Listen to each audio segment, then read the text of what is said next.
네, 지난 주말 자유한국당의 이른바 살생부 명단이 나왔습니다. 여기에 현역 의원 21명이 대거 포함됐는데요. 그런데 예상했던 것보다는 당내 분위기가 잠잠하다 이런 해석이 나옵니다. 자, 오늘 분위기는 어떨까요? 이번 인적 쇄신 결정에 참여한 조직 강화 특별위원회 위원 중 한 분이죠. 이진곤 위원 전화 연결돼 있습니다. 자, 연결해 보겠습니다. 자, 이 위원장님 나와 계십니까? 예, 안녕하세요. 안녕하세요. 자, 쉽지 않은 작업이셨을 텐데 먼저 고생 굉장히 많으셨죠?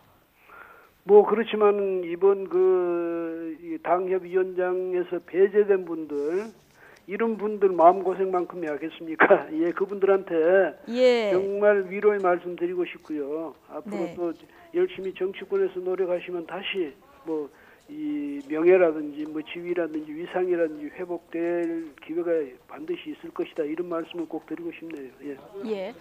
예상보다 현역 교체폭이 컸다 혹은 오히려 뭐 적은 것 아니냐 이렇게 뭐 여러 가지 상반된 평가도 나오는데 일단 이 기준이 뭐였나 이 질문을 좀 드려야 될 것 같습니다. 예, 기준은 사실 이거 언제부터 우리가 봐야 되느냐면 지난 20대 총선 때 그 공천 파동이 있었지 않습니까? 예. 그 공천 파동으로 인해서 그때 이제 자유한국당은 당시에는 180석도 가능하다 뭐 이렇게 이제 이 기세가 올라 있었는데 국민들도 그렇게 지지를 해줬고 한데 하루아침에 바로 그 공천 파동 때문에 그냥 나락으로 떨어진 셈이죠.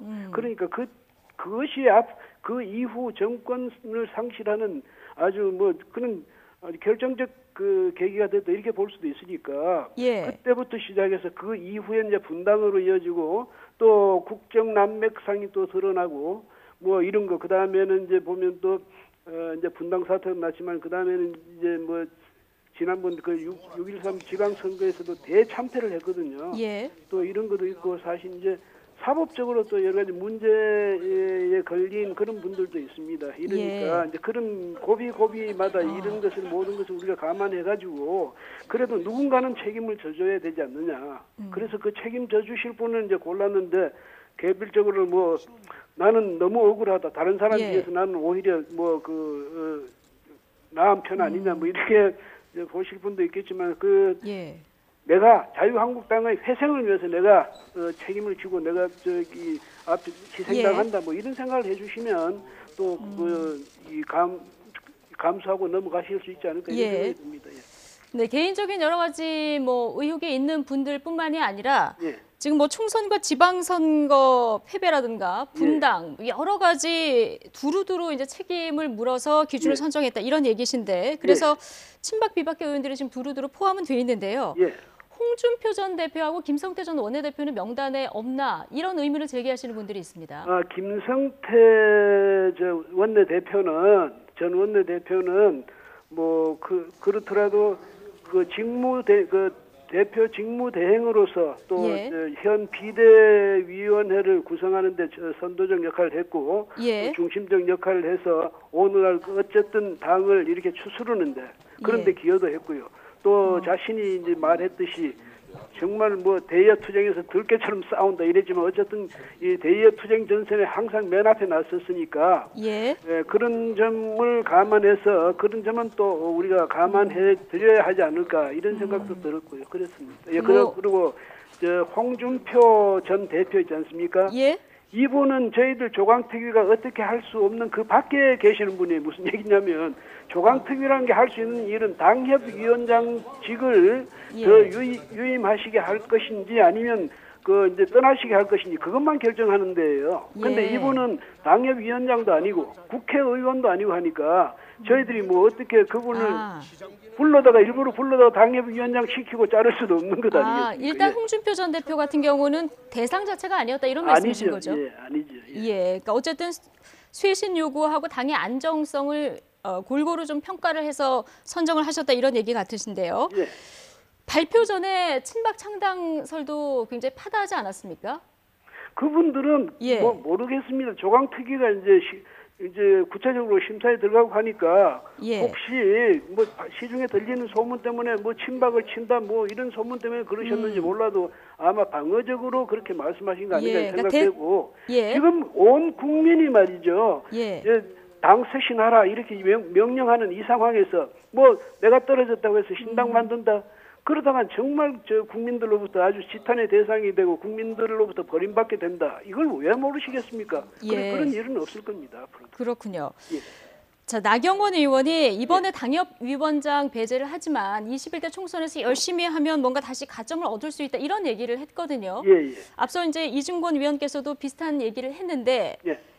뭐 당 차원에서 추가 논의 가능성이라든가 앞으로 구제할 부분 여지가 남아 있는 겁니까? 아니죠. 저희들 활동 그 자체를 가지고 뭐 이제 앞으로 지금 이제 곧 1월 15일까지 예. 저희들이 그런 이제 목표로 앞으로 충원을 해가지 않습니까? 네. 79군데를 저 공모를 받아서 충원을 해 나가는데 그 과정에서는 배제가 되는 거죠.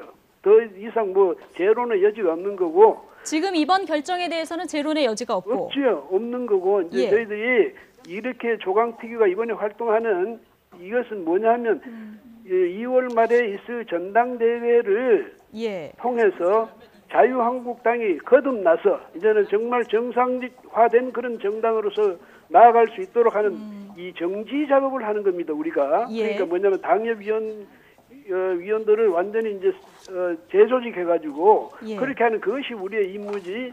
나중에 대해서 2020년에 제21대 총선 공천하고 저희들은 전혀 상관이 없는 거죠. 그런데 그래요? 그때 되면 이제 공천은 또 그때 가서의 작업이고 말이죠. 예. 그러면 지금 새로운 지도 체제 그 새로운 대표를 뽑기 위한 그 정지 작업이라고 하셨는데 예. 지도 체제 그러니까 새로운 지도부가 들어서고 난 이후에 바로 구제될 가능성 이 부분은 가능성이 없다. 그거는 예. 불가능하죠. 왜냐하면 국민이 지켜보고 있지 않습니까? 예. 그러니까 장난할 수가 없는 일이고 또 새로 구성되는 지도부는 누가 뽑습니까? 저희들이 예. 지금 하는 이제 정비하는 이 새로운 당협위원장들 이분들이 중심이 돼서 그 사람들을 뽑을 것 아닙니까? 그렇죠? 예. 전당대회에서. 그런데 자기들의 지지 기반을 자기들이 허물어뜨리겠습니까? 그럴 수는 예. 없는 일이죠. 그러니까, 알겠습니다. 예. 예, 마지막 질문 드릴 텐데요. 예. 한국당 최근 지지율이 조금씩 오르고 있지 않습니까? 예. 인적 쇄신에 첫발은 띄었고 지금 상황에서 예. 한국당이 살아날 길 조언을 짧게 해주신다면요? 한국당이 살아날 길은 항상 국민을 보고 국민의 눈높이를 생각하면서 가는 겁니다. 그리고 정직하게 가고 도덕적으로 가는데 무엇보다도 중요한 것은 자기의 정체성을 확인하는 거죠. 네. 내가 누구인지, 내 이념적 스탠스는 어딘지 이걸 분명히 하고 국민들한테도 당당히 나는 누구다고 말할 수 있는 그런 용기를 가져야 그래야 앞으로 자유한국당도 제대로 서지 않을까 이런 생각이 듭니다. 예, 국민만 보면 간단하다. 예. 네, 이런 조언을 해주셨는데요. 내일부터 당협위원장 공모 접수도 시작되는데 이 부분도 좀 잡음 없이 마무리가 돼야 할 텐데요. 고맙습니다. 예, 여기까지 듣겠습니다. 고맙습니다. 예, 고맙습니다. 예. 네, 이진곤 자유한국당 조직강화 특별위원이었습니다.